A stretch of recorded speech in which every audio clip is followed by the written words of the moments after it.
मित्रांनो, आपल्या समोर आहेत प्रसिद्ध समालोचक सुनील मोरे सरकार आणि विकास सर.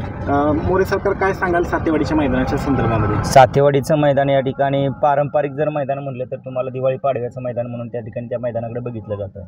परंतु या वर्षी त्यांनी नव्यानं सुरुवात केलेली आहे. ग्रंथराज ज्ञानेश्वरी पारायण सोहळा आता त्यांचा चालू आहे आणि या पारायण सोहळ्यानिमित्त या ठिकाणी त्यांनी बैलगाडी शर्यतीचं आयोजन केलं आहे आणि एक आदत एक बैलाचं असं भव्य दिव्य असं मैदान त्यांनी आयोजन केलेलं आहे. ते मैदान 16/8 तारखेला होणार आहे. 16/8/2024 तारखेला होणार आहे. प्रथम क्रमांकाचं बक्षीस 1,00,000 रुपये, 71, 51, 31, 21, 15 आणि 10,000 रुपये. आणि हे मैदान या ठिकाणी पेडगाव सातेवाडी या ठिकाणी या फाटीवरती होणार आहे. हां, पहिलं पडलं मैदान त्याच फाटीवरती पार पडलं. आव्हान आदतवाल्याने सुद्धा आता मैदानाची संख्या पाहता या ठिकाणी तुम्ही ऑनलाईन नोंद करा. ऑनलाईन नोंद केल्यानंतर आदल्या दिवशी लॉट पडतील आणि दुसऱ्या दिवशी तुम्हाला आपल्याला खेळायला गावं.